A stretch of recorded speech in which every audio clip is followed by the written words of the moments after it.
Hello दोस्तों, नमस्ते। कैसे हैं आप सब। मैं उम्मीद करती हूँ कि आप सब अपने घरों में अच्छे होंगे। तो आप सभी का आपके अपने चैनल में स्वागत है। ये देखिए, सुबह का टाइम।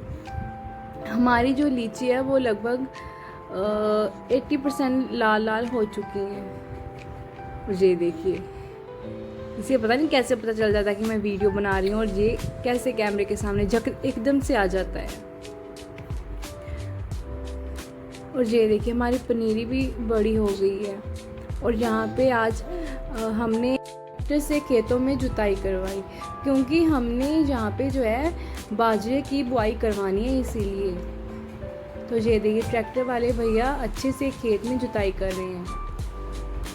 दूसरे खेत में भी हमने जो है बाजरा लगाया हुआ है, लेकिन उस बाजरे को हम जल्दी से ही काट लेंगे, क्योंकि इस खेत में हमें बाजरा लगाना है और उस खेत में हमें धान लगाने हैं। इसलिए हम जो हैं उस खेत से जल्दी से बाजरे को काट कर पशुओं को चरा देंगे और यहाँ पे हम धान लगा देंगे।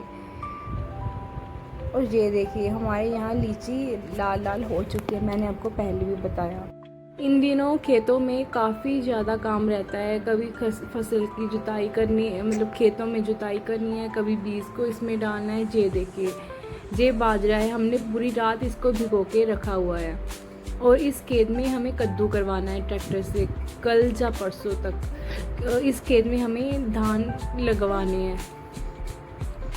और जिस खेत में हमारा बाजरा थोड़ा हरा हरा हुआ है, जिस खेत में से हमने बाजरा काट के लाते हैं, उस खेत में हमने बाद में जो है धान लगाने हैं। और यहाँ पे हमने न्यू पंप लिया, इसमें हम दवाई डालकर छिड़काव करते हैं खेतों में। हमारा पहले वाला जो पंप था वो ख़राब हो चुका था, तो इसलिए मेरे हस्बैंड ने न्यू पंप खरीद के लाए। इससे हम स्प्रे करेंगे खेतों में। ज़िम्मेदार का काम भी बहुत ही ज़्यादा मुश्किल होता है। कभी हम इसमें स्प्रे करते हैं खेतों में, कभी बीज को करते, कभी चूहा लग जाता है, कभी कुछ हो जाता है, कभी कुछ, आंधी तूफान, बहुत सारी मुश्किलों का सामना करना पड़ता है एक ज़िम्मेदार को भी। लेकिन जब हम मंडी में जाते तो इसका हमें भाव कुछ भी नहीं मिलता। काफ़ी ज़्यादा मुश्किलों के बाद हमें जो है अपनी मेहनत का फल मिलता है। तो इसीलिए कहा जाता है कि कोई काम भी छोटा जब बड़ा नहीं होता।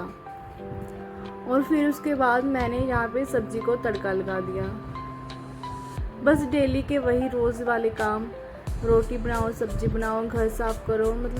समझ नहीं आता आज ये काम ख़त्म क्यों नहीं होते, इतने ज़्यादा काम हो जाते। और जो काम घर के काम नहीं करता तो उसे लगता है कि घर में कोई काम ही नहीं होते। लेकिन हाँ, ये बात है कि अगर वो एक दिन घर पे रह के सारे काम करे तो उसे पता चले कि हाँ, काम कितने ज़्यादा होते हैं। और ये घर के काम ऐसे होते हैं कि ख़त्म होने का नाम ही नहीं लेते।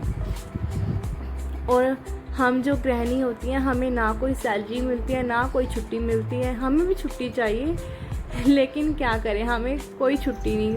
जो बंदा होता है उस ऑफिस में जाता है, जहाँ कोई काम करता है, उससे तो छुट्टी मिल जाती है संडे की, जा कोई और। लेकिन हमें कोई छुट्टी नहीं मिलती। हमें डेली घर पे रह के काम करना पड़ता है, सारे काम, इतने ज़्यादा काम थे, गर्मी हो या सर्दी हो, काम हमें करना ही पड़ेगा। और ये सब बातें सोचते सोचते मैंने तड़का लगा दिया। कभी कभी ना मेरे दिमाग में ऐसा चलता रहता है कि यार कितने काम होते हैं जो ख़त्म ही नहीं होते, पर क्या करें, करना तो है। और बस इसके बाद मम्मी ने आज आंगन में झाड़ू लगा दिया और मैंने सब्जी बनाकर रोटी बना दी। देखिए, आज आंगन में से कितना ज़्यादा कचरा निकला है। मम्मी ने आज जो है सीढ़ियों पे भी झाड़ू लगाया, क्योंकि इन दिनों क्या होता है, इतनी हवा चलती है तो सीढ़ियों पे भी काफ़ी ज़्यादा पत्ते गिर जाते हैं। तो मम्मी ने आज सारे पूरे घर में बाहर सारे जहाँ झाड़ू लगाया, सीढ़ियों से लेकर नीचे तक। और यहाँ पे देखिए, सहज को मैंने नहला धुला कर नए कपड़े पहना दिए। देखिए, ये वाला कलर भी इस पर कितना सूट कर रहा है। इस कलर की इसके पास एक और ड्रेस है, लेकिन वो भी बड़ा अच्छा लगता है, लेकिन मुझे ये वाला भी बड़ा अच्छा लग रहा था। और फिर ये जो है नई गेहूँ है, नई गेहूँ है, और इसका भी हम आटा पिसवा के लाएंगे और कल या परसों तक हमने इसका भी जो है प्रसाद बनाकर देवताओं को चढ़ाना है। और रास्ते में जाते जाते मैं आज फिर से दीदी के पास आ गई, क्योंकि मुझे कुछ सूटों पे इनसे काम करवाना था और अपनी आईब्रो भी ठीक करवानी थी। और ये देखिए, ये दीदी की बड़ी बेटी है, आप पिछली बार इनसे नहीं मिले थे ना। और ये दीदी की छोटी बेटी है। आज दीदी के हस्बैंड भी यहाँ पे आए हुए थे, तो मैं जाके दीदी को बोली कि दीदी मुझे जल्दी जल्दी से आप मेरा काम फिनिश कर दो, क्योंकि मुझे घर जाना है। 2-3 दिन बाद मैं फिर से आऊँगी, आपसे जो सूट छोड़े हैं मैंने वो लेके जाऊँगी। और जहाँ पे देखिए सहज की मस्ती।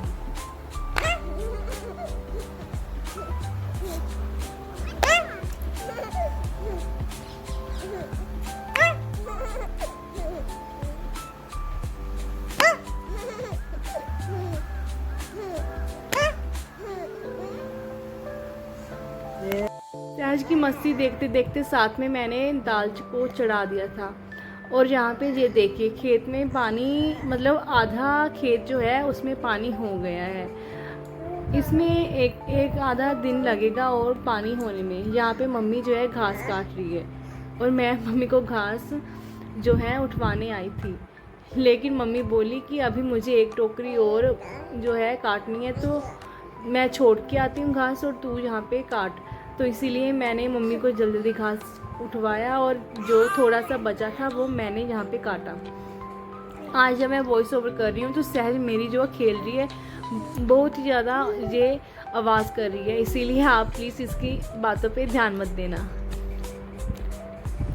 और यहाँ पे मम्मी जो है घास काट रही है। और एक बात, आप लोग प्लीज़ मेरी वीडियो को आगे से आगे शेयर कीजिए और please like share and subscribe कीजिएगा। जिन लोगों ने मेरी वीडियो को लाइक शेयर एंड सब्सक्राइब नहीं किया है वो प्लीज़ आगे शेयर करो और लाइक शेयर एंड सब्सक्राइब किया करो। और ये देखिए मम्मी ने कितना सारा घास काट रखा है। और यहाँ पे थोड़ा सा मैंने भी काटा था। और फिर ये जो है मम्मी यहाँ पे टोकरी को उठा के लेके जा रहे हैं। देखिए मम्मी की जो कमीज़ है कितनी ज़्यादा पसीने से भीगी हुई है, क्योंकि इतनी ज़्यादा गर्मी हो रखी थी। और फिर मैंने घर पे आके दाल को तड़का लगा दिया। ये देखिए, सिंपल सा ही खाना बनता है हमारे यहाँ, मतलब कभी हो जाए कुछ ना कुछ मैं बना लेती हूँ, लेकिन लगभग दाल चावल ही बनते हैं हमारे यहाँ। सभी के घर में लगभग यही का रूटीन है, दाल चावल ही बनते हैं। और फिर मम्मी रात को कपड़ों को जो है समेट के रख रही थी, क्योंकि आज फिर से मैंने काफ़ी ज़्यादा कपड़े धो दिए थे, तो मम्मी जो है कपड़ों को समेट के रख रही थी। ये देखिए, और यहाँ पे मैं वॉइस ओवर कर रही हूँ और मेरी सहज पता नहीं क्या क्या गाने गाई जा रही है, क्योंकि मम्मी जो है पीछे पशुओं की ओर है, तो मैं यहाँ पे वॉइस ओवर कर रही थी, तो सहज मेरे पास है, तो ये बहुत ज़्यादा गाने गा रही है। और बस यहाँ पे मैं अपने ब्लॉग की समाप्ति करती हूँ। आप प्लीज़ आगे से आगे मेरी वीडियो को शेयर करो और मुझे सपोर्ट करो। Thank you.